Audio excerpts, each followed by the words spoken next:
Nunca pensé que pasaría la mañana de Navidad mirando una mesa vacía, preguntándome en qué momento se torció todo.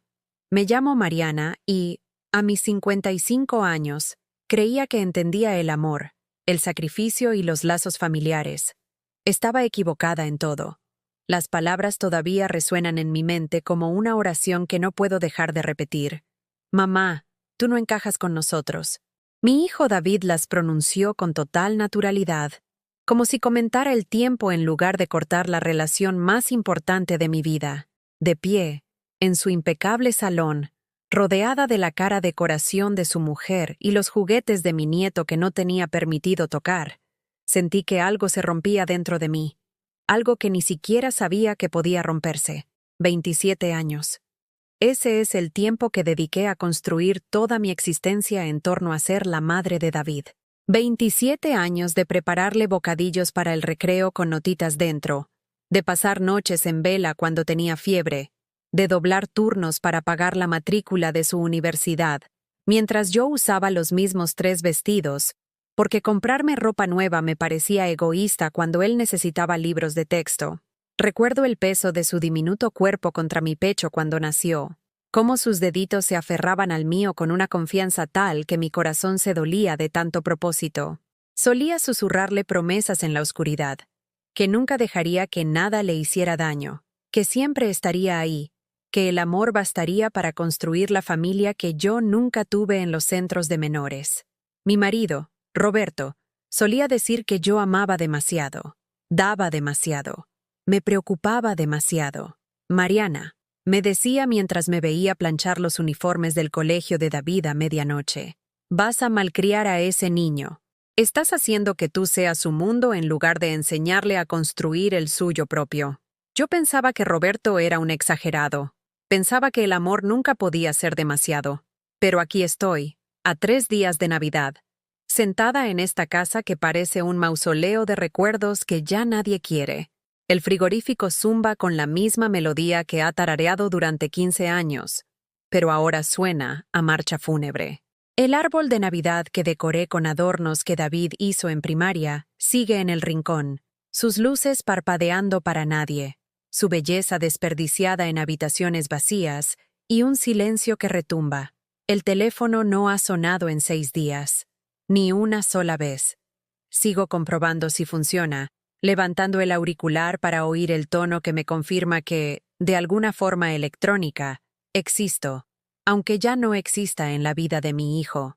He marcado su número tantas veces que mi dedo se sabe la secuencia de memoria, pero cada vez que empiezo a teclear, recuerdo su voz diciendo aquellas palabras. Tú no encajas con nosotros. Si te gustan las historias emotivas como esta, por favor, suscríbete a nuestro canal. Estamos intentando llegar a los 1000 suscriptores y nos ayuda mucho en nuestro trabajo. Y deja un comentario para decirnos desde qué ciudad nos ves. La mujer de David, Sofía, estaba de pie detrás de él cuando pronunció su veredicto, con su mano de manicura perfecta apoyada en su hombro, como si reclamara un territorio. No dijo nada, pero su mirada lo decía todo, fría, calculadora, satisfecha.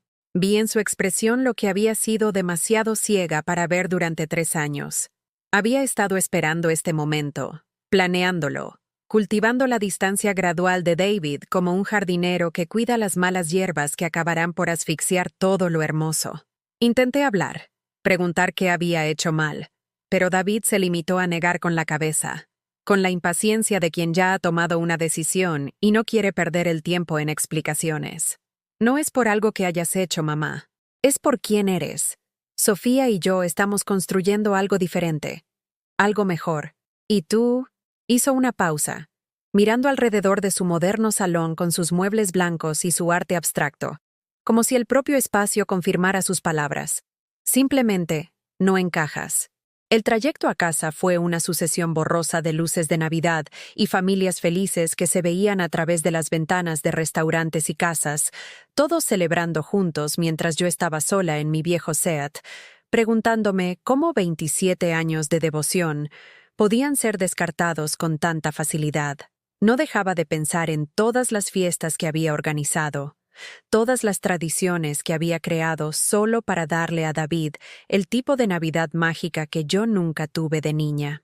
Pensé en el año en que tuve 3 trabajos para comprarle la bicicleta que quería, envolviéndola con papel que había guardado del año anterior porque comprar papel de regalo nuevo me parecía un lujo cuando él necesitaba zapatos nuevos para el colegio. Pensé en la mañana de Navidad cuando tenía 8 años, en cómo se le iluminó la cara al ver aquella bicicleta, en cómo me abrazó tan fuerte que apenas podía respirar y me susurró: «Eres la mejor mamá del mundo entero». Ese niño que prometió quererme para siempre se había convertido en un hombre que ni siquiera podía mirarme a los ojos, mientras me decía que no era bienvenida en su mesa de Navidad. El hombre que solía llamarme 2 veces por semana solo para charlar se había convertido en alguien que filtraba mis llamadas y respondía a mis mensajes con textos breves y educados que parecían la correspondencia con un conocido lejano, en lugar de con el hijo que había criado. Ahora estoy sentada en esta casa donde cada habitación guarda recuerdos de la familia que solíamos ser, y me pregunto si me lo imaginé todo. ¿Creé una historia de amor que solo existía en mi mente? ¿Estuve siempre engañándome a mí misma, creyendo que el sacrificio y la devoción bastarían para asegurar mi lugar en su corazón para siempre? El silencio aquí no es solo ausencia de ruido. Es agresivo, exigente, imposible de ignorar. Es el sonido de una vida que giraba en torno a alguien que decidió que ya no merecía la pena que yo girara a su alrededor. Los cambios empezaron de forma tan gradual que me convencí a mí misma de que los estaba imaginando. Hace 3 años, cuando David trajo a Sofía a casa por primera vez, ella sonrió en los momentos adecuados y dijo todas las cosas correctas. Elogió mi comida, preguntó por las fotos de familia e incluso me ayudó a recoger la mesa. Pensé que por fin había ganado la hija que siempre había deseado, pero echando la vista atrás, ahora puedo ver el cálculo detrás de cada gesto, la forma en que miraba mi modesto salón con una desaprobación apenas disimulada, cómo sus cumplidos siempre venían con sutiles sugerencias de «mejora». Este estofado está delicioso, Mariana, aunque me pregunto si con verduras ecológicas no estaría aún más especial.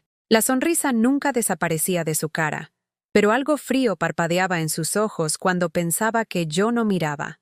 David también empezó a cambiar, pero tan lentamente que al principio no lo reconocí como un cambio. El hijo que solía llamarme cada martes por la tarde empezó a saltarse semanas, luego a llamar en días aleatorios con conversaciones distraídas que parecían más una obligación que una conexión genuina. Cuando le mencionaba que sentía que no habíamos hablado en una eternidad, él decía: «Mamá, si hablamos la semana pasada», como si la frecuencia importara más que la calidad, como si una llamada de 5 minutos sobre el tiempo contara lo mismo que las conversaciones de 1 hora que solíamos tener. La primera Navidad con Sofía fue cuando debería haberle visto las orejas al lobo. Llegó a mi casa con una tarta comprada, lo que habría estado perfectamente bien si no hubiera hecho hincapié en lo ocupada que estaba con su agenda navideña, en que había intentado encontrar tiempo para hornear, pero que le había sido imposible. Mientras tanto, yo había pasado 3 días preparando los platos favoritos de David, haciéndolo todo casero como siempre. Durante la cena, Sofía no paraba de llevar la conversación hacia sus planes de futuro, el chalet que estaban mirando en las afueras, las exóticas vacaciones que planeaban, el tipo de vida que querían construir juntos. Cada frase parecía diseñada para enfatizar lo diferente que era su mundo del mío, lo mucho más sofisticados y ambiciosos que eran en comparación con todo lo que yo representaba. David siempre ha estado destinado a cosas más grandes, dijo, alargando la mano para apretar la suya mientras me miraba directamente a mí. Veo en él un potencial que quizás no ha sido del todo incentivado antes. La pausa antes de incentivado se sintió deliberada, quirúrgica, diseñada para cortar sin parecer maliciosa. David asentía, y vi cómo algo en su postura cambiaba. Se sentaba más erguido, miraba mi cocina con otros ojos, como si viera por primera vez lo anticuados que estaban mis electrodomésticos, lo desgastado que estaba el suelo de linóleo, lo pequeño que debía parecer todo para alguien que planeaba un futuro en espacios más nuevos y mejores. Empecé a notar cómo se contenía delante de Sofía, cómo las historias de su infancia se abreviaban o se omitían por completo si pintaban nuestra vida juntos como demasiado humilde, demasiado sencilla, demasiado pobre. Aquella vez que no pudimos pagar su viaje de fin de curso a Roma, y en su lugar organicé un fin de semana de aventura histórica, visitando todos los museos y lugares históricos de la región, esa historia ya no se contaba. Los años en que los regalos de Navidad venían de tiendas de segunda mano, pero se elegían con tanto esmero y se envolvían con tanto amor, que él siempre decía que eran perfectos. Esos recuerdos parecían avergonzarle ahora. Las llamadas telefónicas se volvieron cada vez más tensas. Le preguntaba por su trabajo, su salud, su felicidad, y obtenía respuestas que parecían leídas de un guión. Todo genial, mamá. Muy liado con el trabajo. Sofía y yo estamos mirando casas este finde. La calidez se estaba agotando en su voz semana tras semana, reemplazada por una distancia educada que me dolía más que si se hubiera enfadado. Intenté salvar las distancias interesándome por su mundo. Pregunté por el trabajo de Sofía. Elogié su ropa. Intenté aprender sobre las cosas que les importaban, pero cada intento era como si hablara mal un idioma extranjero, como si mis preguntas revelaran lo poco que entendía de sus sofisticadas preocupaciones y ambiciones. La segunda Navidad, organizaron la cena en casa de los padres de Sofía. Estaba invitada, técnicamente, pero la invitación llegó 2 días antes, claramente como una ocurrencia de última hora. Los padres de Sofía tienen muchas ganas de conocerte, dijo David, pero su tono sugería que era más una obligación que una ilusión. La familia de Sofía vivía en una de esas urbanizaciones donde cada casa parece sacada de una revista, donde las entradas son lo bastante anchas para varios coches de lujo y los jardines están cuidados por profesionales. Al acercarme a su puerta, con mi aportación casera a una comida que claramente no la necesitaba, me sentí como una actriz que se había equivocado de plató. La madre de Sofía, Patricia, me saludó con el tipo de sonrisa que las mujeres ricas perfeccionan para los eventos benéficos. Lo suficientemente cálida para parecer amable. Lo suficientemente distante para mantener las barreras sociales. Debes de ser la madre de David, dijo, y de alguna manera consiguió que la madre de David sonara como una condición temporal en lugar de una relación permanente. La conversación durante la cena giró en torno a cuotas de clubes de golf, carteras de inversión y segundas residencias. Me senté en su mesa de comedor pulida, comiendo comida preparada por un catering, escuchando discusiones sobre problemas que nunca tendría suficiente dinero para experimentar. Cuando alguien ocasionalmente me dirigía una pregunta, sentía que estaban hablando con el servicio, educados pero condescendientes. David encajaba a la perfección en su mundo de una manera que me hacía sentir orgullosa y desconsolada a la vez. Sabía qué tenedor usar para cada plato. Podía hablar de variedades de vino con el padre de Sofía. Compartía opiniones sobre restaurantes de los que yo nunca había oído hablar. Observándolo, me di cuenta de cuánto había aprendido y crecido más allá de lo que yo podría haberle enseñado.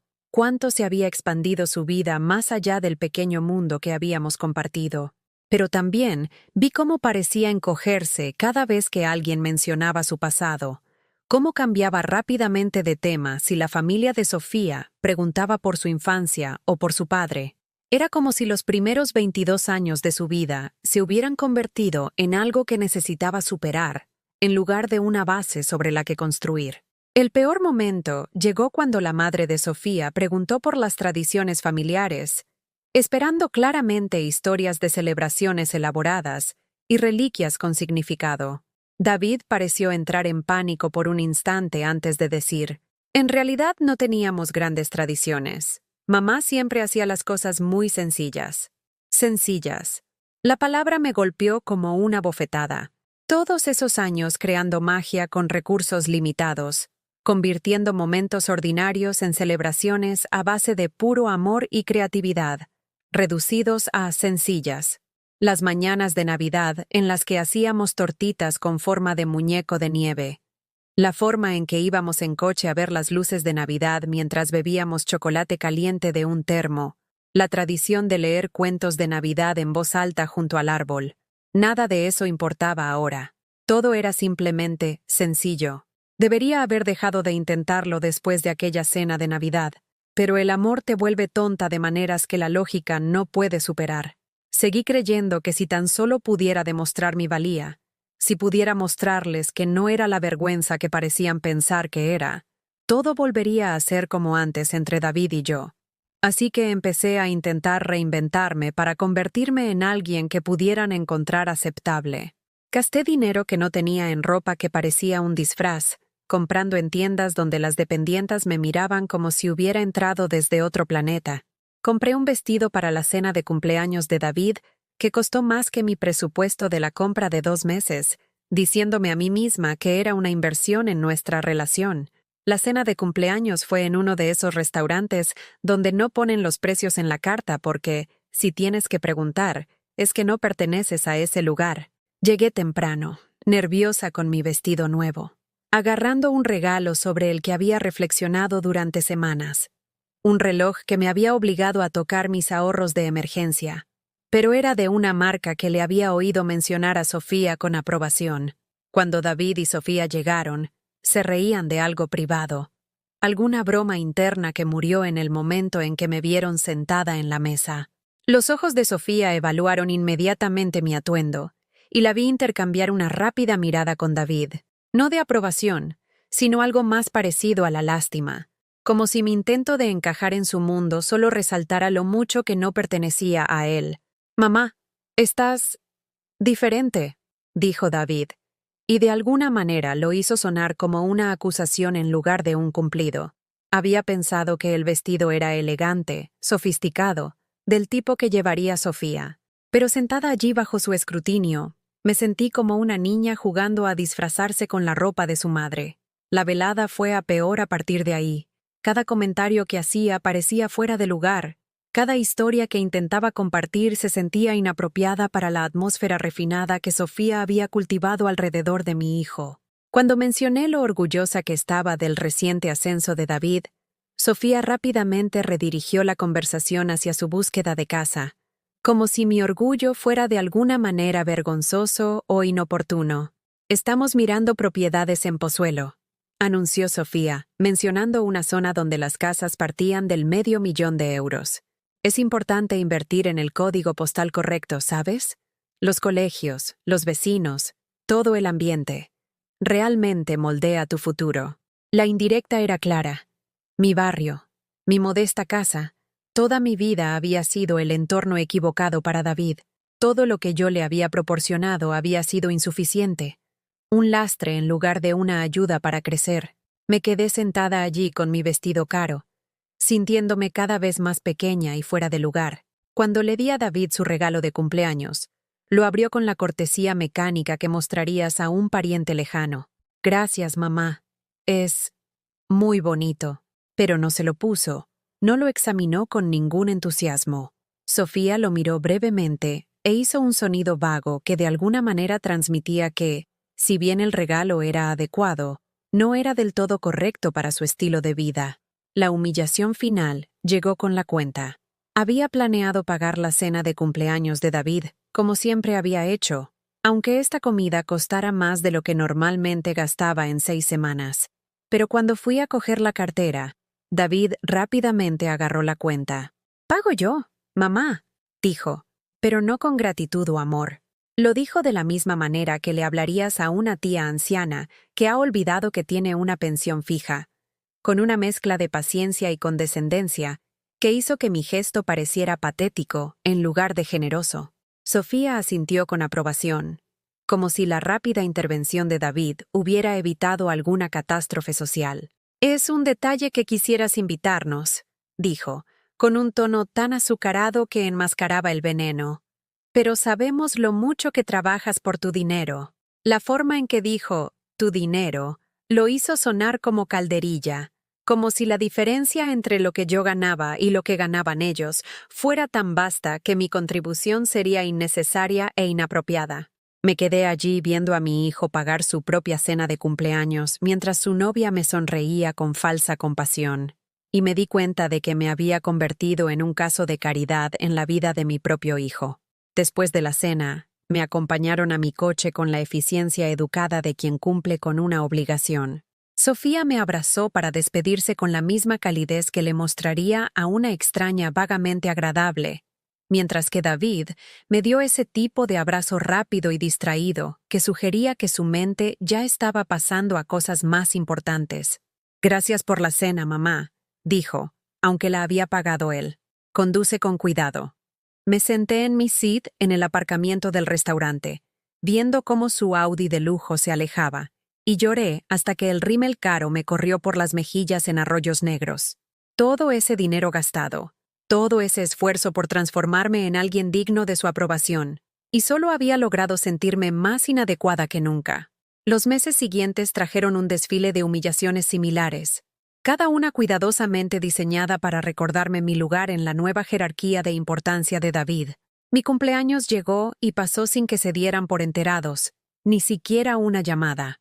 Cuando finalmente lo llamé 3 días después para ver si se había olvidado, afirmó que había estado a punto de llamar, pero que había estado ocupado con proyectos de trabajo y la planificación de la boda. La planificación de la boda. Se habían comprometido sin decírmelo, y me enteré a través de una publicación en redes sociales que alguien de la iglesia me enseñó en su móvil. La foto mostraba el enorme anillo de diamantes de Sofía y la sonrisa radiante de David, con un pie de foto sobre «Empezar nuestro viaje para siempre juntos». No me etiquetaron, no me mencionaron, no fui parte del anuncio de ninguna manera. Cuando llamé para felicitarlos, David pareció sorprendido de que me hubiera enterado. «Ah, sí, íbamos a llamarte», dijo, como si anunciar su compromiso a su madre estuviera en una larga lista de tareas pendientes, en lugar de ser una de las primeras llamadas que debería haber hecho. La planificación de la boda se convirtió en otra serie de pequeñas crueldades disfrazadas de decisiones prácticas. No me incluyeron en las visitas a los lugares de celebración, ni en la búsqueda del vestido, ni en las pruebas de menú. Cuando preguntaba si podía ayudar con los preparativos, Sofía sonreía dulcemente y decía que tenían todo bajo control, que no querían cargarnos con todo el estrés y el gasto, pero sí se esperaba que contribuyera económicamente. David llamó una noche para hablar de las contribuciones familiares al fondo de la boda, explicando que los padres de Sofía cubrían la mayor parte de los costes, pero que significaría mucho si yo también pudiera ayudar. La cantidad que sugirió representaba todos mis ahorros, el dinero que había estado guardando para emergencias o para mi jubilación, pero lo presentó como si fuera una petición razonable en lugar de un golpe financiero devastador. Cuando dudé, tratando de averiguar cómo podría permitirme tal contribución sin destruir mi seguridad financiera, la voz de David adoptó ese tono paciente y decepcionado que había llegado a temer. «Mamá, es mi boda. Es el día más importante de mi vida. Pensé que querrías ser parte de hacerlo especial». La manipulación era tan sutil, tan perfectamente elaborada, que casi no la reconocí como tal. ¿Cómo podía negarme a apoyar la felicidad de mi hijo? ¿Cómo podía anteponer mis preocupaciones económicas a la celebración única en su vida? Pero, ¿cómo podía regalar un dinero que no podía permitirme perder para una boda en la que cada vez me sentía más como una invitada no deseada que como la madre del novio? Les di el dinero. Vacié mi cuenta de ahorros. Liquidé un pequeño fondo de pensiones que mi difunto marido Roberto me había dejado y les entregué 18,000 euros para una boda en la que sospechaba cada vez más que no era realmente querida. Pero, ¿qué otra opción tenía? Era mi único hijo, y a pesar de todo, todavía lo amaba con la intensidad desesperada de una madre que no podía imaginar la vida sin la presencia de su hijo, por muy disminuida que se hubiera vuelto. La planificación de la boda continuó sin mí. Recibía actualizaciones a través de breves e impersonales llamadas telefónicas en las que David me informaba de las decisiones ya tomadas: el lugar, el menú, la música, las flores. Todo presentado como un hecho consumado, como si mi opinión no fuera ni solicitada ni valorada. Cuando intentaba ofrecer sugerencias o preguntar por tradiciones que esperaba que pudiéramos incluir, Sofía interrumpía con educados rechazos sobre cómo ya habían cerrado esos detalles. La ofensa final llegó 3 semanas antes de la boda, cuando Sofía llamó para hablar de mi atuendo. No para preguntar qué pensaba ponerme o para invitarme de compras, sino para decirme qué sería apropiado para la ocasión. Mariana, quería que habláramos del vestido de la madrina, dijo con ese tono empalagoso que se había convertido en su seña de identidad al dar malas noticias envueltas en falsa dulzura. David y yo hemos estado hablando, y creemos que sería encantador que llevaras algo en azul marino o gris. Algo discreto, ¿sabes? Queremos que toda la atención se centre en nosotros ese día. Discreto. ¿Azul marino o gris? Básicamente me estaba pidiendo que me vistiera como parte del servicio en la boda de mi propio hijo, que me fundiera con el fondo como el papel pintado, mientras ella brillaba de blanco y acaparaba el protagonismo que yo me había pasado 27 años ganándome el derecho a compartir. Quise protestar, recordarle que yo era la madre de David y merecía estar guapa y sentirme celebrada en uno de los días más importantes de nuestras vidas. Pero la lucha se había agotado en mí en algún punto del camino. Meses de sutiles rechazos y cuidadosas humillaciones me habían desgastado hasta la nada, dejándome agradecida por cualquier migaja de inclusión que estuvieran dispuestos a ofrecerme. El día de la boda se convirtió en una clase magistral sobre cómo hacer que alguien se sienta invisible manteniéndolo técnicamente presente. Me sentaron en la tercera fila, no en la primera donde tradicionalmente se sientan las madres, sino varias filas más atrás, entre parientes lejanos y amigos de la familia. La madre de Sofía ocupaba el lugar de honor, radiante de orgullo y secándose las lágrimas con un elegante pañuelo mientras yo observaba desde mi distancia asignada. Durante la ceremonia, David no miró en mi dirección ni una sola vez. Sus ojos permanecieron fijos en Sofía o recorrieron a los invitados con un aprecio general, pero nunca se encontraron con los míos. Era como si me hubiera vuelto tan insignificante que ni siquiera mi presencia en su boda podía captar su atención por un solo momento de reconocimiento. El banquete fue peor. Me encontré sentada en una mesa con gente que no conocía, compañeros de trabajo de Sofía y sus cónyuges, que entablaron una conversación educada, pero que claramente no tenían ni idea de quién era yo o por qué estaba allí. Mientras tanto, los padres de Sofía se sentaban en la mesa presidencial, disfrutando de la celebración del triunfo de su hija. Cuando llegó el momento de los discursos, el padre de Sofía habló elocuentemente sobre dar la bienvenida a David a su familia, sobre el brillante futuro que le esperaba a la feliz pareja. Otros amigos y familiares ofrecieron brindis llenos de recuerdos, bromas internas y deseos sinceros, pero no hubo discurso de la madre del novio. Ningún reconocimiento a la mujer que había criado a David para convertirlo en el hombre con el que Sofía había elegido casarse. Seguí esperando que alguien me invitara a hablar, que reconociera que podría tener algo significativo que decir sobre el hijo al que había dedicado mi vida, pero el micrófono nunca llegó a mí, y finalmente me di cuenta de que nunca lo haría. En la historia del día de la boda de David, yo era una extra, presente pero no importante, visible pero no valorada. El baile del novio con la madrina fue el momento que finalmente me rompió. Vi a David bailar con la madre de Sofía mientras yo me sentaba sola en mi mesa de extraños, invisible con mi vestido azul marino, olvidada en la celebración que había ayudado a financiar, pero a la que no se me permitía unirme de verdad. La canción era una que nunca había oído, algo que Sofía había elegido y que tenía significado para su familia, pero ninguno para la nuestra. Pensé en todas las veces que había bailado con David cuando era pequeño. Cómo se ponía de pie sobre mis pies mientras yo bailaba un vals por el salón al son de la música de mi vieja radio. Recordé haberle enseñado a bailar lento antes de su graduación del instituto, lo orgullosa que me sentí de que me pidiera que le enseñara los pasos correctos para no hacer el ridículo con su pareja. Ahora bailaba con la madre de otra mujer mientras la suya se sentaba a mirar como una clienta de pago en lugar de como familia, y comprendí con una claridad devastadora que este era mi futuro, siempre mirando desde fuera, siempre presente pero nunca una prioridad, siempre madre pero nunca del todo suficiente. Después del banquete, Mientras los invitados empezaban a irse y los recién casados se preparaban para partir a su luna de miel, me acerqué a David para despedirme. Estaba rodeado de la familia de Sofía, todos riendo, haciéndose fotos y planeando almuerzos posboda a los que sabía que no me invitarían.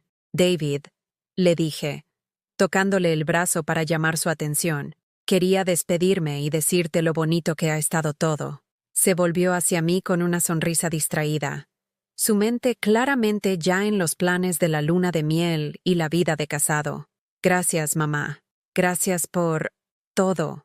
La pausa antes de todo no solo abarcaba la contribución económica, sino también la inconveniencia general de tener que incluirme en su día especial. Sofía apareció a su lado, radiante y posesiva, deslizando su brazo por la cintura de él, con la confianza de quien ha ganado una competición en la que yo ni siquiera sabía que estaba participando. Muchas gracias por venir, Mariana, dijo con esa calidez ensayada que se sentía más fría que la indiferencia honesta. Significó mucho tener aquí a la familia de David. La familia de David. En singular. Como si yo fuera la totalidad de su pasado que necesitaba ser reconocido y descartado antes de que pudiera avanzar hacia su vida real con su familia real, la que importaba, la que daría forma a su futuro. Conduje sola a casa mientras ellos partían hacia su luna de miel en Italia, un viaje que costó más de lo que yo ganaba en 6 meses. Mi casa se sentía más vacía que nunca, llena de regalos de boda que había comprado para una pareja que apenas me había dado las gracias, y de fotografías de una celebración en la que había sido sistemáticamente borrada de cada momento importante. Aquella noche, me senté en mi cocina con una taza de té que se enfriaba entre mis manos, mirando el teléfono que no sonaría, esperando una llamada que no llegaría. David estaba casado ahora, oficialmente parte del mundo de Sofía, de una manera que hacía mi papel en su vida aún más obsoleto de lo que ya se había vuelto. El silencio en mi casa ya no era solo quietud, era profético, un anticipo de los años venideros en los que las fiestas pasarían sin ser reconocidas. Los cumpleaños no se celebrarían, y el hijo que había criado se convertiría en un extraño que ocasionalmente enviaba mensajes de texto educados, pero que nunca descolgaba el teléfono. Por fin entendí lo que Roberto había intentado advertirme todos esos años atrás. Había hecho de David mi mundo entero, en lugar de enseñarle a valorar el mundo que yo le había dado. Y ahora ese mundo se desmoronaba a mi alrededor, dejándome con nada más que recuerdos de un amor que, aparentemente, había significado más para mí que para él. Pero todavía me quedaba algo de lo que se habían olvidado en su prisa por borrar mi importancia de la historia de David. Algo que lo cambiaría todo, aunque yo todavía no lo sabía. Los meses posteriores a la boda de David pasaron en una neblina de silencio y rutinas cuidadosas. Aprendí a llenar mis días con pequeñas actividades que mantenían mis manos ocupadas y mi mente distraída: jardinería, lectura, organizar armarios que no necesitaban ser organizados. Pero por debajo de toda esa normalidad forzada, algo estaba cambiando dentro de mí. La necesidad desesperada de complacer, de demostrar mi valía, de recuperar mi lugar en la vida de David, estaba siendo lentamente reemplazada por algo más silencioso, pero más fuerte. Dejé de llamarle cada semana. Al principio, fue solo para ver si se daba cuenta, si me contactaría cuando yo no lo hiciera. Pasaron las semanas. No lo hizo. El silencio que una vez me pareció un castigo empezó a sentirse como claridad. Sin el rechazo y la decepción constantes, empecé a recordar quién había sido yo antes de convertirme en la madre de alguien que no me quería. Comencé a dar paseos por mi barrio, viéndolo de verdad por primera vez en años. Las calles arboladas de las que me había avergonzado delante de Sofía, de repente me parecieron tranquilas y acogedoras. Mis vecinos, con los que apenas había hablado mientras estaba consumida por la aprobación de David, resultaron ser personas cálidas e interesantes, con sus propias historias y luchas. La señora Rodríguez, mi vecina, me invitó a tomar un café una tarde y descubrí que llevaba 5 años viuda, criando a su nieta sola después de que a su hijo lo destinaran al extranjero. La parte más difícil, me dijo mientras nos sentábamos en su porche viendo a los niños jugar en la calle, fue aprender que amar a alguien no garantiza que te correspondan de la misma manera, pero eso no hace que tu amor sea menos valioso. Sus palabras me acompañaron durante días. Había pasado tanto tiempo creyendo que si amaba a David lo suficiente, me sacrificaba lo suficiente, daba lo suficiente, él no tendría más remedio que corresponderme con la misma intensidad. Pero el amor no es una transacción, y la devoción no crea deudas. Había estado intentando ganar algo que debería habérseme dado libremente, y en el proceso, había olvidado mi propio valor. Una tarde, mientras limpiaba unas cajas viejas en el armario de mi dormitorio, algo que había estado evitando durante meses porque se sentía demasiado como rendirse, encontré un sobre de Manila que había olvidado que existía. Estaba escondido detrás de los abrigos de invierno, cerrado, y con una etiqueta escrita con la cuidada caligrafía de Roberto. Para Mariana. Abrir solo si me pasa algo. Mis manos temblaban mientras miraba su escritura familiar. Roberto llevaba 3 años muerto, y yo pensaba que había encontrado todo lo que me había dejado. Este sobre se sentía pesado, lleno de secretos, de palabras que él quería que tuviera, pero solo después de haberse ido. Por un momento, consideré volver a guardarlo, dejar sin tocar cualquier mensaje que hubiera dejado. Hay conocimientos que, una vez adquiridos, no se pueden desaprender. Pero sentada allí, en mi casa silenciosa, rodeada de los escombros de una vida que había sido sistemáticamente desmantelada por personas que deberían haberla atesorado, me di cuenta de que estaba lista para la verdad, contuviera lo que contuviera. Estaba cansada de vivir en la ignorancia, cansada de ser la única persona que no parecía entender lo que realmente estaba sucediendo en mi propia historia. Dentro del sobre había documentos que nunca había visto. Extractos bancarios, correspondencia, papeles legales que no tuvieron sentido de inmediato.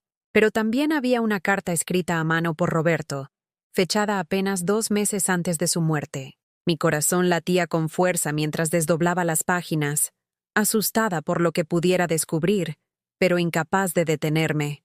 Mi queridísima Mariana, comenzaba, si estás leyendo esto, es que ya no estoy, y probablemente te sientas perdida y sola. Rezo para que David te esté cuidando como siempre planeamos, pero te escribo esto porque he visto señales que me preocupan, y quiero que sepas la verdad sobre algunas cosas que te oculté para protegerte.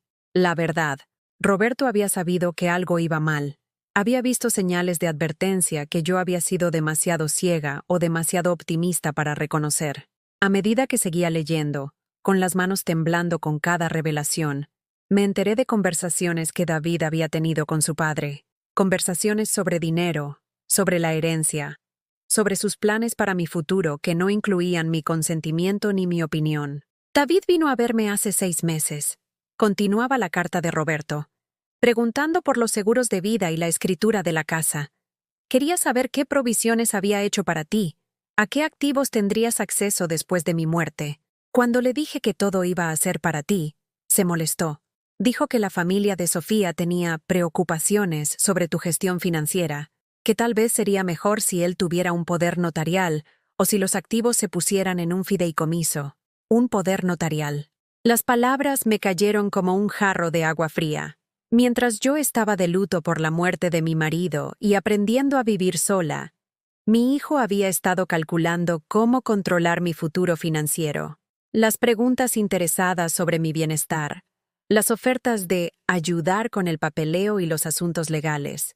Todo había sido la preparación para un plan que nunca había sospechado. Le dije que de ninguna manera, continuaba la carta, que eras perfectamente capaz de gestionar tus propios asuntos y que la casa y los ahorros eran tuyos para hacer con ellos lo que quisieras. Pero, Mariana, pude ver en sus ojos que no estaba aceptando mi respuesta.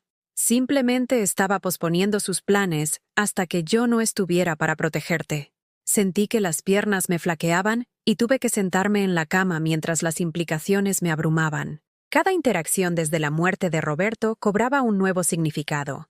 La mayor atención de David inmediatamente después del funeral, su insistencia en ayudar con el papeleo financiero, sus sugerencias de que podría estar más cómoda, en un lugar más pequeño, una residencia de mayores donde no tuviera que preocuparme por el mantenimiento y los gastos. No había sido preocupación por mi bienestar. Había sido una labor de reconocimiento. Había estado evaluando mis bienes, mis vulnerabilidades, mi resistencia a sus planes, la casa que guardaba 30 años de recuerdos, la modesta cuenta de ahorros que representaba mi seguridad e independencia. Había estado planeando tomar el control de todo. La carta revelaba más detalles inquietantes. Roberto había descubierto que David había estado investigando las leyes de dependencia, específicamente las condiciones bajo las cuales los hijos adultos podían solicitar la tutela de padres mayores. Había estado recopilando información sobre cómo demostrar que alguien ya no era capaz de tomar decisiones financieras acertadas. Lo confronté sobre esta investigación, escribió Roberto, y afirmó que solo estaba siendo previsor, que quería conocer sus opciones si alguna vez desarrollabas demencia u otros problemas relacionados con la edad. Pero Mariana, tienes 52 años y estás más lúcida que nunca. No se trataba de prepararse para posibles problemas futuros. Se trataba de crear problemas que pudiera explotar. La manipulación había sido mucho más profunda de lo que había imaginado. Cada crítica a mi estilo de vida, cada sugerencia de que estaba teniendo dificultades económicas, cada comentario sobre mi toma de decisiones, todo había sido sentar las bases para un caso de que no era competente para gestionar mi propia vida. Los párrafos finales de Roberto contenían instrucciones y revelaciones que cambiaron todo lo que creía saber sobre mi situación financiera. Cuentas ocultas de las que nunca supe, inversiones que había hecho sin decírmelo, documentos legales que me protegerían exactamente del tipo de explotación que David había estado planeando. Me he asegurado de que estarás segura económicamente por el resto de tu vida, concluía la carta.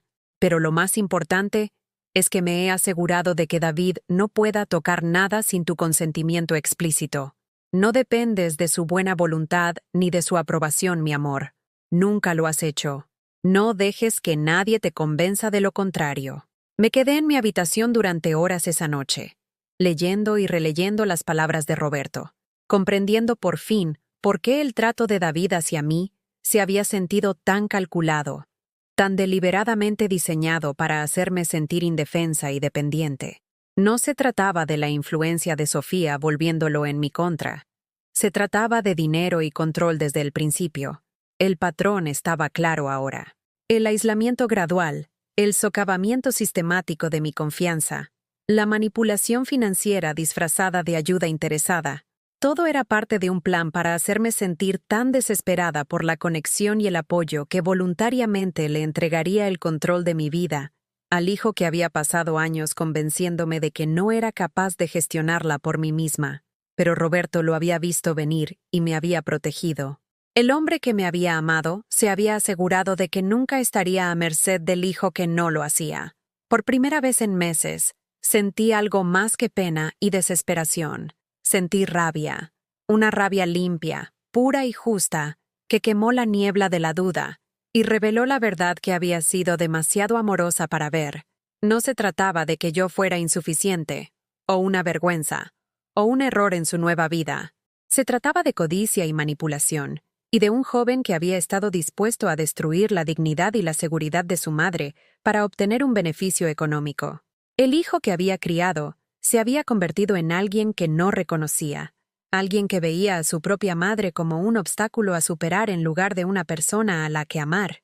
Pero yo ya no era solo la madre de David, era la viuda de Roberto, y Roberto me había dejado algo más que dinero. Me había dejado la verdad, el poder y los medios para recuperar el control de mi propia historia. A la mañana siguiente, llamé al abogado de Roberto, el señor Garrido, un amable anciano que nos había ayudado con nuestros testamentos y la planificación de la herencia a lo largo de los años. Cuando le expliqué que había encontrado la carta de Roberto y necesitaba entender el alcance total de lo que había organizado, la voz del señor Garrido adoptó un tono de alivio mezclado con preocupación. Señora Morales, me preguntaba cuándo descubriría esos documentos, dijo amablemente. Su marido fue muy específico con los plazos. Quería que tuviera tiempo para llorar y adaptarse antes de enterarse de las averiguaciones. de David con respecto a sus finanzas.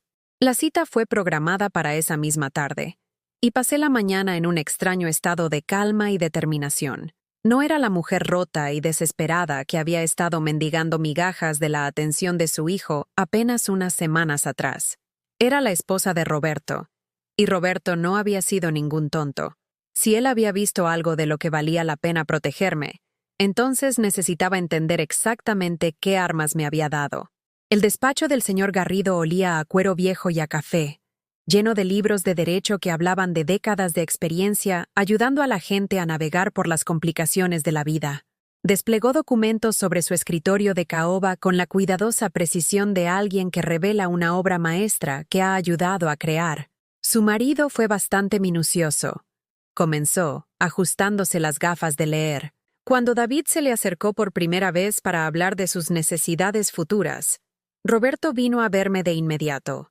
Estaba preocupado no solo por las preguntas de David, sino por la forma en que las hacía. La documentación era extensa y condenatoria. Roberto había grabado cada conversación, cada petición, cada sugerencia que David había hecho sobre mi supuesta incapacidad para gestionar mis propios asuntos.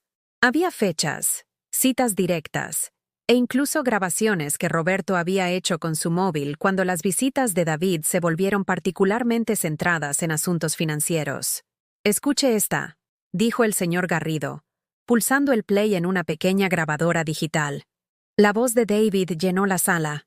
Sonaba más joven, pero inconfundiblemente calculadora. «Papá, solo digo que cuando tú no estés, mamá va a ser vulnerable. La familia de Sofía tiene experiencia con la planificación de herencias, y creen que sería inteligente establecer algún tipo de fideicomiso o supervisión.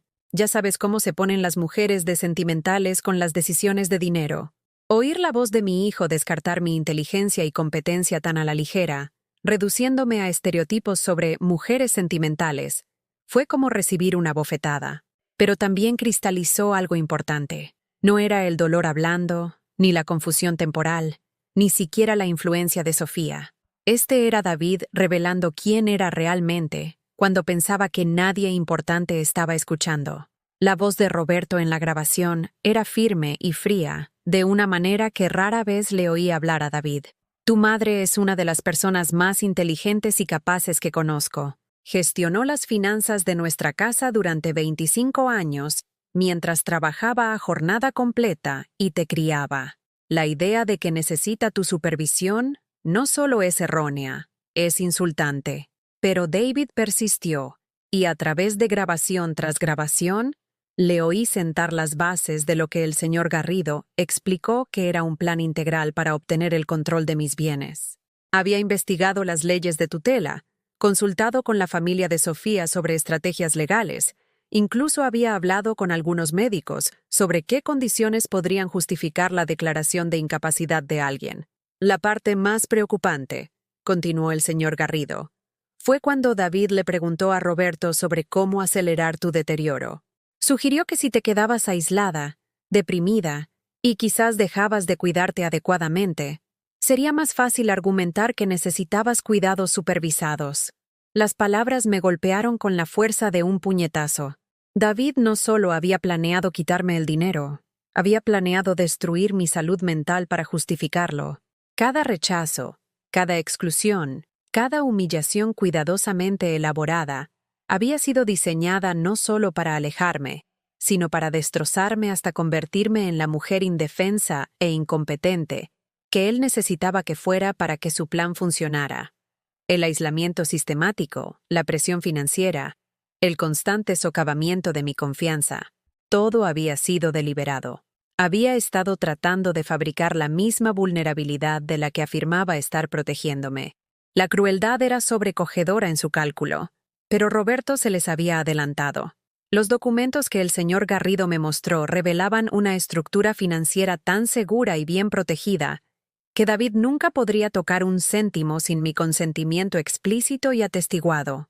No solo eso, sino que Roberto había establecido fondos fiduciarios, inversiones y protecciones legales que me hacían mucho más rica de lo que nunca había imaginado. «No solo está usted segura financieramente, señora Morales», explicó el señor Garrido con algo cercano a la satisfacción. En realidad, tiene una posición bastante acomodada. Roberto era muy bueno con las inversiones y se aseguró de que, aunque nunca volviera a trabajar, pudiera vivir cómoda e independientemente durante los próximos 40 años. La casa estaba protegida por estructuras legales que hacían imposible que alguien me obligara a irme o alegara que no estaba bien mantenida. Las cuentas bancarias por las que David había estado preguntando eran señuelos.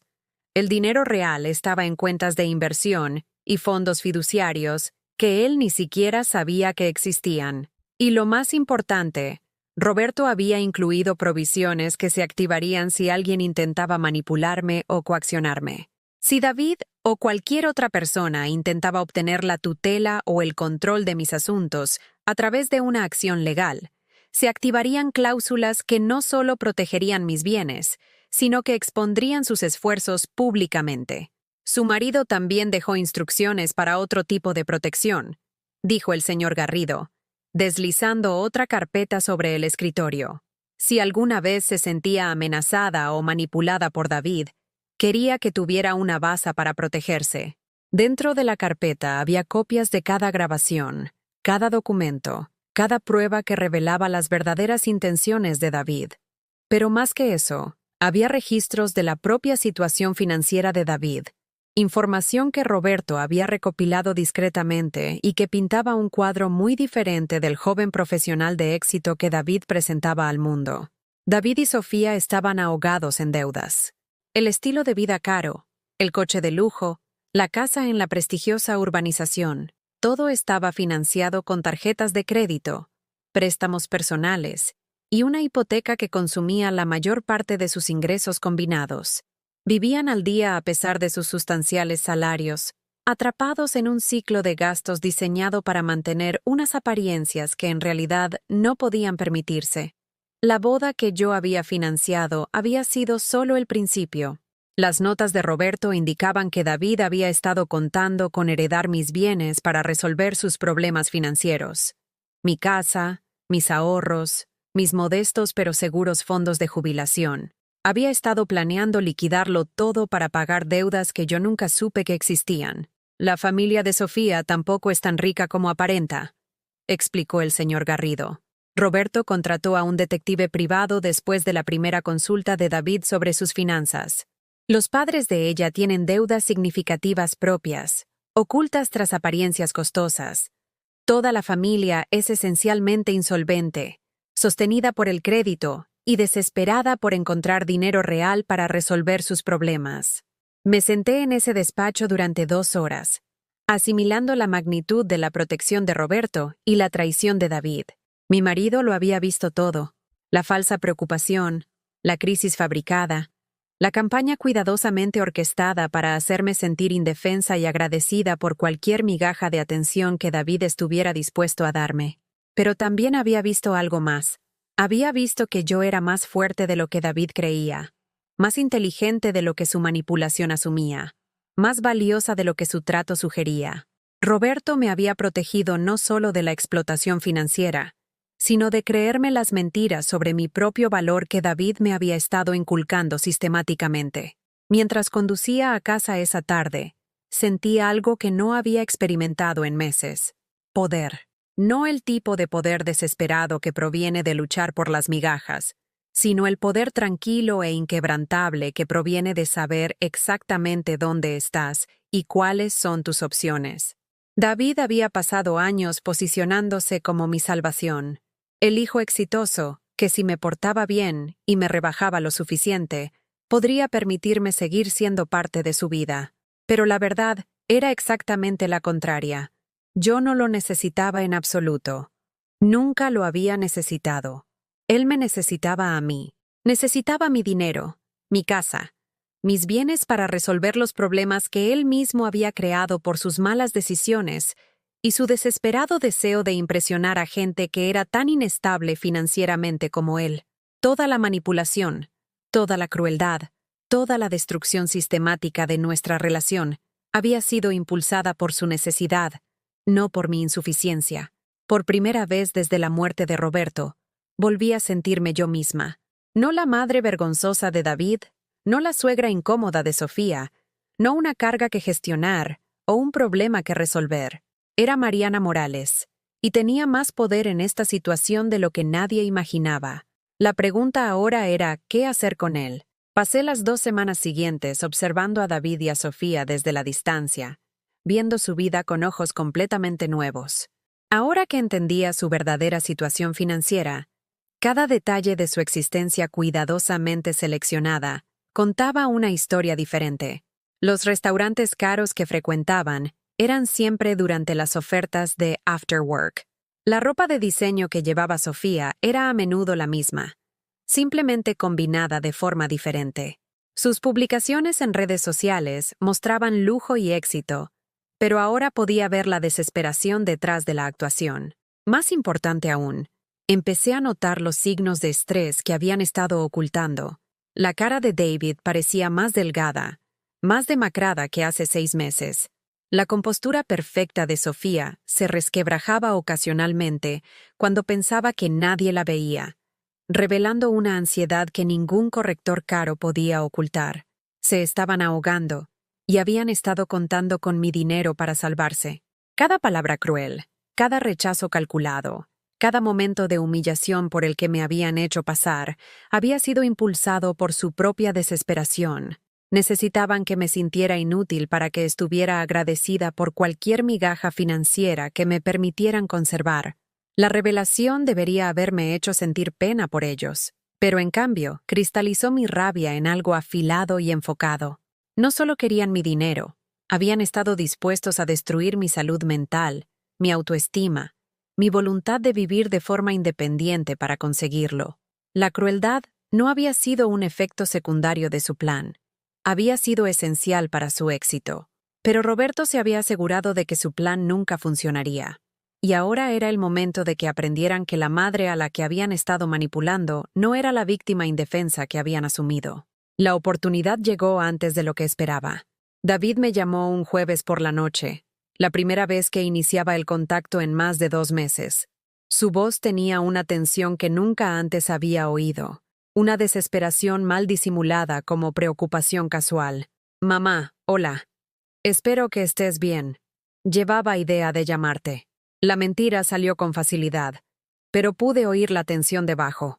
«Oye, Sofía y yo nos preguntábamos si te apetecería cenar este fin de semana.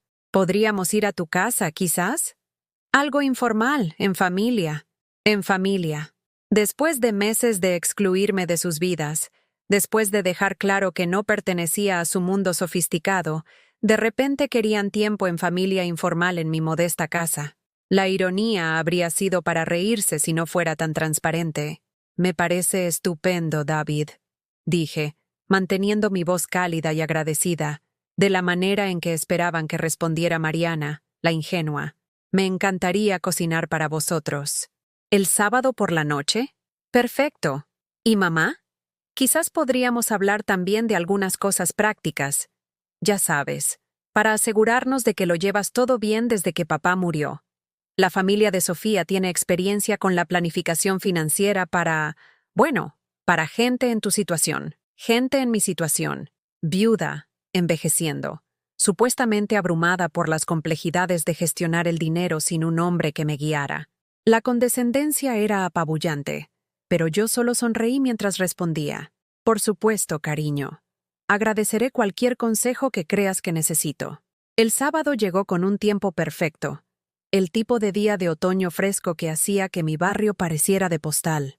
Pasé la mañana cocinando el plato favorito de la infancia de David, el estofado de ternera con puré de patatas que una vez afirmó que era mejor que la comida de cualquier restaurante.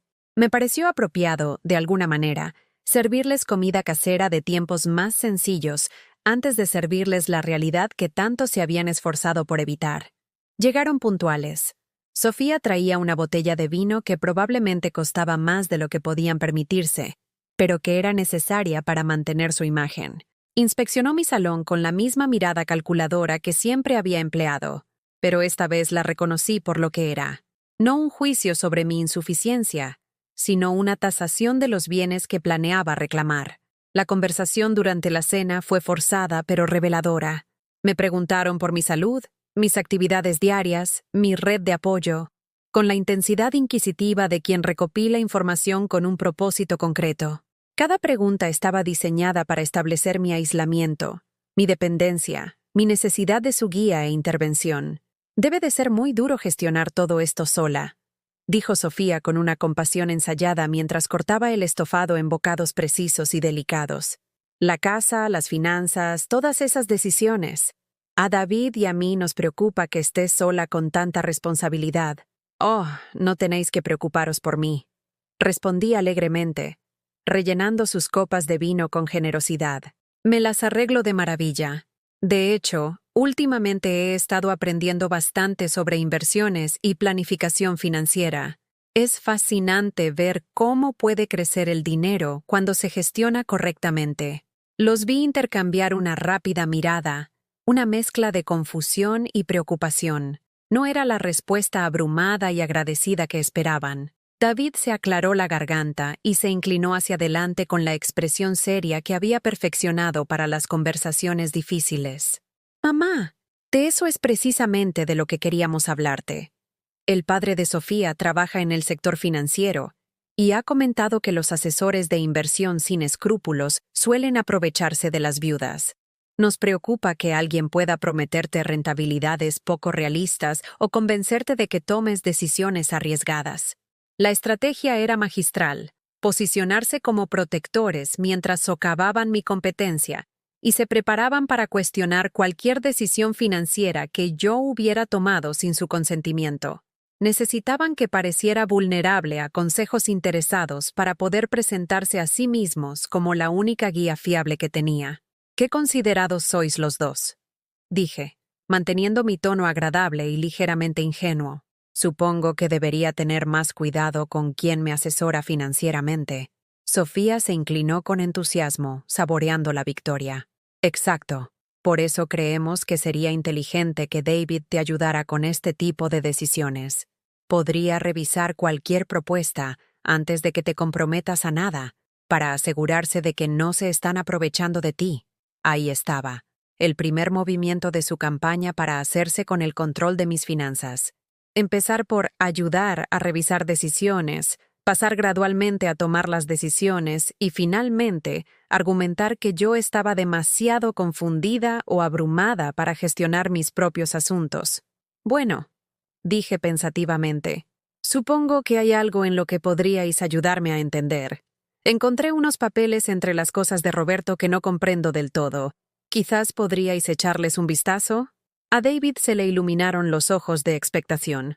Probablemente supuso que había descubierto algún activo que él desconocía, algún recurso adicional que podrían incluir en sus planes para mi futura dependencia.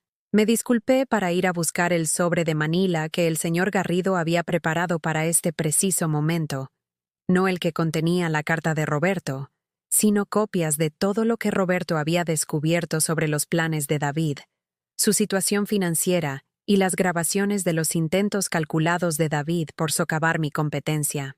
«Encontré estos documentos», dije, volviendo a sentarme y observando sus caras con atención. «Parecen tratar sobre planificación financiera, pero parte del lenguaje me resulta confuso». David cogió los papeles con avidez, con una expresión paternalista y segura. Iba a ayudar a su pobre y confundida madre a entender complicados asuntos financieros que claramente escapaban a su limitada comprensión. Pero a medida que empezó a leer, la seguridad se desvaneció de su rostro como el agua de una presa rota. Se puso pálido, luego se sonrojó y volvió a palidecer. Sofía, que leía por encima de su hombro, emitió un pequeño sonido que podría haber sido un jadeo o un gemido. El primer documento era una transcripción de la conversación de David con Roberto sobre mi supuesta necesidad de supervisión financiera, con marcas de tiempo, y sus palabras exactas sobre las mujeres sentimentales y su mala toma de decisiones. El segundo era un análisis detallado de la situación de endeudamiento de David y Sofía, los saldos de sus tarjetas de crédito, los pagos de su hipoteca, sus desesperadas circunstancias financieras ocultas tras apariencias costosas. Pero fue el tercer documento el que hizo que a David le temblaran las manos al sostenerlo. Era una notificación legal, preparada por el señor Garrido, pero nunca presentada, que describía los cargos penales que podrían imputarse a quien intentara obtener el control no autorizado de mis bienes mediante estafa, manipulación o falsas declaraciones de incapacidad. No entiendo toda la jerga legal, dije inocentemente, pero parece que alguien intentaba aprovecharse de las finanzas de una anciana. Qué terrible que la gente le haga esas cosas a sus propios familiares. El silencio se extendió entre nosotros como un abismo. David miraba fijamente los papeles como si pudieran entrar en combustión espontánea y resolver su problema. A Sofía le temblaba la copa de vino en la mano, y vi cómo una gota de sudor se formaba en la línea de su cabello, a pesar de la agradable temperatura de mi comedor. Finalmente, David encontró su voz, aunque salió como poco más que un susurro. «Mamá, ¿de dónde has sacado esto?» «Oh, estaban con las cosas de Roberto», dije alegremente, «junto con unas grabaciones interesantes. ¿Queréis oírlas?» Siempre se le dio muy bien la tecnología.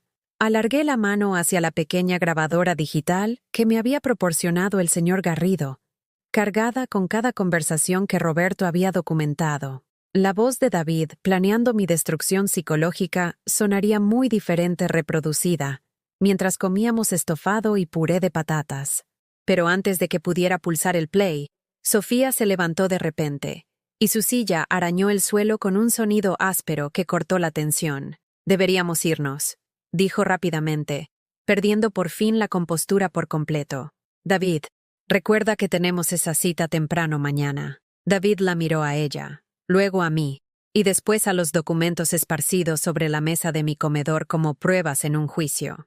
Estaba atrapado entre el deseo desesperado de su mujer por escapar y la creciente certeza de que todo lo que habían planeado, todo aquello con lo que habían contado, no solo había sido anticipado, sino cuidadosamente documentado. «Sí», dijo finalmente, con voz hueca, «deberíamos irnos». Pero yo aún no había terminado con ellos. 3 años de crueldad sistemática, meses de tortura psicológica calculada, toda una vida de amor traicionado por un dinero que ni siquiera necesitaban. Todo merecía un final apropiado. «Antes de que os vayáis», dije, y mi voz perdió su dulzura artificial para adquirir el tono de acero que a Roberto siempre le había encantado de mí, «creo que tenemos que tener una conversación sincera sobre la familia, ¿no creéis?» Sofía se quedó helada a medio camino de la puerta, con su bolso de diseño aferrado a su pecho como un escudo. David permaneció sentado, su rostro pasando por expresiones de pánico, culpa y un cálculo desesperado, mientras intentaba averiguar cuánto sabía yo realmente y cuánto daño se había hecho ya. «Siéntate, Sofía», dije en voz baja, y algo en mi tono la hizo obedecer sin rechistar. «Los dos. Vamos a terminar esta conversación como es debido». Fui a la encimera de la cocina y cogí la grabadora, pulsando el play sin más preámbulos. La voz de David llenó mi comedor, joven, segura de sí misma y absolutamente condenatoria. Cuando mamá se pone sentimental con las decisiones de dinero, solo demuestra que necesita orientación. La familia de Sofía cree que deberíamos considerar opciones de tutela antes de que cometa algún error grave. La cara de Sofía se puso blanca como la cera, mientras la voz grabada de su marido seguía detallando sus planes para mi futura incompetencia, mi deterioro fabricado, mi destrucción sistemática. David miraba la grabadora como si fuera una serpiente a punto de atacar. «Apágala», susurró, pero la dejé sonar hasta el final, hasta cada cálculo cruel, cada descarte casual de mi inteligencia, cada momento en que mi propio hijo hablaba de mí como un problema a resolver, en lugar de una persona a la que amar. Cuando la grabación por fin terminó, el silencio en mi comedor se sintió más pesado que el duelo, más denso que la vergüenza. Los hombros de David se habían hundido como si el peso de sus propias palabras lo estuviera aplastando físicamente. Sofía parecía estar calculando si podría llegar a la puerta antes de que yo pudiera detenerla. 3 años, dije en voz baja, acomodándome de nuevo en mi silla con la calma de quien por fin tenía la sartén por el mango.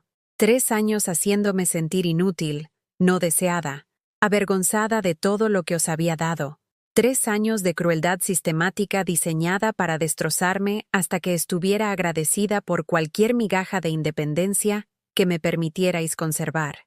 David finalmente levantó la vista, y vi algo en sus ojos que nunca había visto antes. No la manipulación segura ni el desdén casual, sino un miedo genuino. Estaba empezando a comprender que la mujer indefensa a la que había estado atormentando nunca había existido, que la madre a la que había subestimado había estado protegida por un hombre que había visto sus planes desde el principio. «Mamá, por favor, déjame que te explique», empezó, pero levanté la mano. «No, David, ya te has explicado más que suficiente en esas grabaciones. Has explicado que ves a tu madre como una carga sentimental e incompetente. Has explicado que crees que las mujeres no pueden manejar las decisiones financieras. Has explicado que mi amor, mi sacrificio, mis 27 años de devoción significan menos para ti que resolver vuestros problemas de deudas». Sofía finalmente encontró su voz, aunque salió estrangulada y desesperada. «Mariana, no entiendes la presión a la que hemos estado sometidos.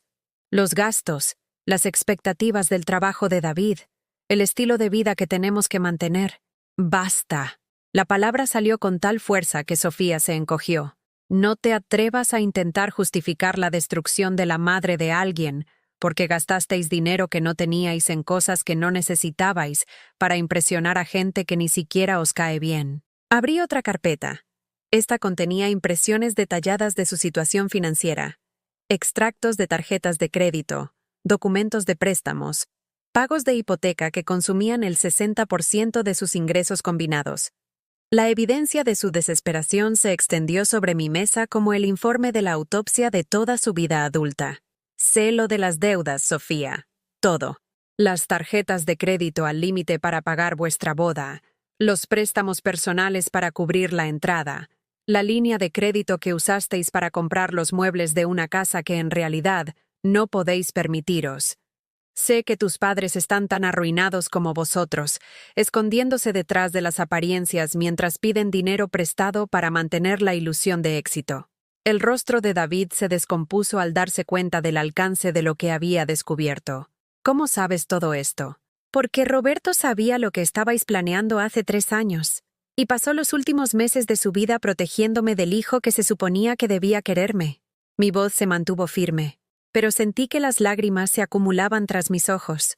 Ya no lágrimas de tristeza, sino de rabia por la traición, por el amor desperdiciado, por los años que pasé creyendo que yo era el problema. Grabó cada conversación, documentó cada manipulación y se aseguró de que yo tuviera protección legal contra vuestra codicia. Pero más que eso, se aseguró de que nunca necesitara vuestra aprobación ni vuestra ayuda económica para nada. Nunca más. Saqué el último documento, el que pondría fin a esta conversación de forma permanente. Era una declaración de intenciones, preparada por el señor Garrido, en la que declinaba formalmente cualquier contacto o ayuda futura de David en relación con mis asuntos financieros, mi situación de vivienda o mis decisiones personales. «Soy económicamente independiente, David. Más que independiente, soy rica. Roberto hizo inversiones de las que nunca supisteis, estableció fondos fiduciarios que no podéis tocar, y me dejó con recursos que hacen que vuestros problemas de deudas parezcan calderilla. No necesito vuestra ayuda, ni vuestra orientación, ni vuestra presencia en mi vida». Las palabras quedaron suspendidas en el aire como un veredicto. David me miraba como si me viera claramente por primera vez en años, comprendiendo por fin que la mujer a la que había estado destruyendo sistemáticamente no era la víctima vulnerable que había imaginado, sino alguien con el poder de destruirlo a él a cambio. «¿Qué es lo que quieres?», preguntó finalmente Sofía, su voz apenas un susurro. «Quiero que entendáis lo que habéis perdido», dije, mirando directamente a David. «Teníais una madre que os habría dado cualquier cosa, que os habría apoyado en cualquier crisis, que os habría querido incondicionalmente hasta el día de su muerte. En lugar de eso, tirasteis todo eso por un dinero que ni siquiera necesitabais, de una mujer que nunca fue tan indefensa como supusisteis». Me levanté y caminé hacia la ventana que daba a mi tranquilo barrio, a mi vida modesta pero cómoda que había aprendido a valorar de nuevo. Roberto también te dejó algo a ti, David, dije sin darme la vuelta. Un fondo fiduciario que se te habría entregado en tu 30 cumpleaños. Suficiente dinero para pagar todas vuestras deudas y empezar de nuevo. Pero venía con una condición, que me trataras con respeto y amor por el resto de mi vida. Oí a Sofía jadear suavemente. Oí la brusca inspiración de David al darse cuenta de lo que había perdido. Ese fondo ya no existe. Hice que el señor Garrido lo disolviera ayer y donara el dinero a organizaciones benéficas que ayudan a personas mayores que han sufrido abuso financiero por parte de sus propias familias. Parece apropiado, ¿no creéis? Cuando me volví para mirarlos, David estaba llorando. No las lágrimas manipuladoras de alguien que intenta provocar compasión, sino los sollozos rotos de un hombre que por fin había comprendido la magnitud de lo que había destruido. Lo siento, susurró. Mamá, lo siento mucho. Nunca quise que llegara tan lejos.